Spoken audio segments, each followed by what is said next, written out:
c'est pour le test d'un Samsung Galaxy S8.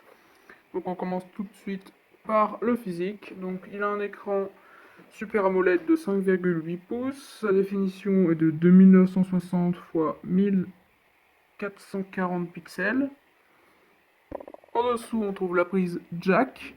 Le type de branchement c'est un USB type C, le petit micro, le haut-parleur. En haut on a le tiroir SIM avec un support de carte mémoire, pardon. Côté droit, on a le bouton Power, juste là. Sur l'autre côté, on a le bouton volume plus, volume moins. Et on a un nouveau bouton, c'est le bouton, quand on appuie dessus, c'est Bixi. Bixi, c'est un nouvel assistant de Samsung qui remplace d'ailleurs S-Voice. On peut aussi lui poser toutes sortes de questions. On peut lui demander de faire une action. C'est aussi, ça, ça nous informe. C'est une page qui informe des dernières nouvelles. Voilà, toutes les actions que vous allez lui demander, elle le fera. Enfin, il, pardon. On a sur la façade avant le petit haut-parleur, la caméra photo frontale de 8 mégapixels.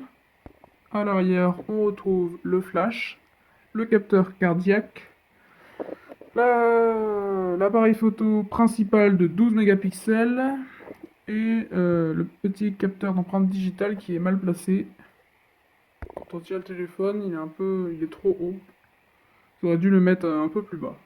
Donc il n'est pas très utile. Sinon, au niveau de l'arrière, on est sur du verre qui conserve malheureusement les traces de doigts. Ça, c'est comme le S7 Edge.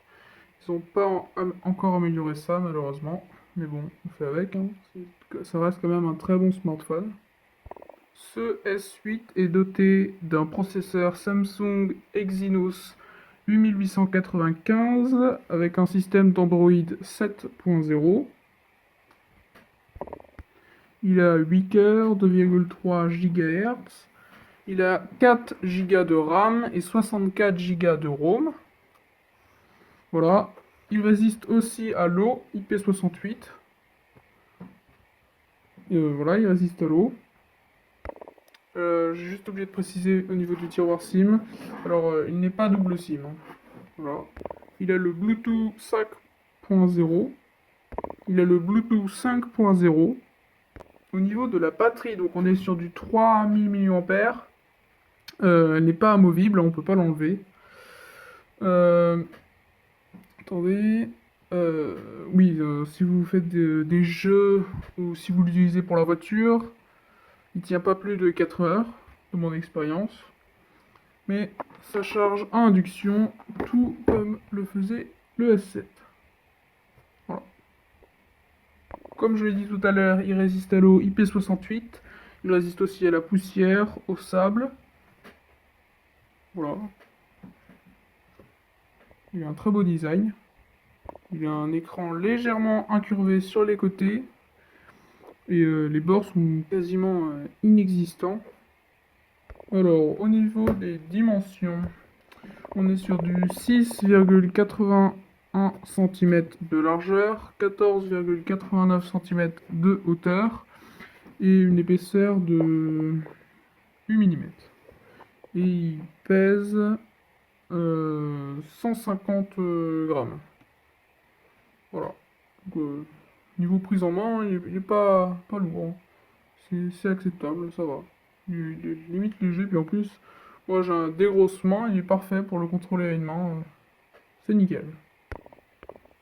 Au niveau capacité, ce Samsung Galaxy S8 pourra faire tourner tous les jeux du moment. Il n'y aura aucun problème, hein, vous pouvez faire tourner tous les jeux. Hein. On va tous les lire en parfaite. Il n'y aura pas de lag, ça c'est sûr. Au niveau du prix, le S8 vaut encore dans les 350 € à peu près. Il y a aussi quelque chose que je n'ai pas parlé, c'est qu'il n'y a plus de bouton physique. Sur le S7, il y avait un petit bouton, maintenant c'est un bouton virtuel. Au niveau de la sécurité, donc on a des modèles, code PIN, mot de passe, enfin comme tous les téléphones. On a aussi avec le visage, iris, ça reconnaît par vos yeux, et les empreintes digitales avec le capteur. Au niveau des fonctions, donc on a Smart Stay, c'est quand vous regardez votre téléphone, il reste allumé. On a un mode d'utilisation à une main qu'on avait aussi sur le S7, donc vous appuyez... attendez... Je sais plus comment on fait... On peut aussi afficher plusieurs fenêtres en même temps. Voilà, il y a plein de petites fonctions. On peut aussi d'ailleurs, la barre, on peut choisir la couleur dans les paramètres. Bref, pour conclure, ce smartphone est un très bon téléphone. Merci d'avoir regardé cette vidéo, n'hésitez pas de vous abonner. Et vous pouvez aussi vous abonner sur Instagram.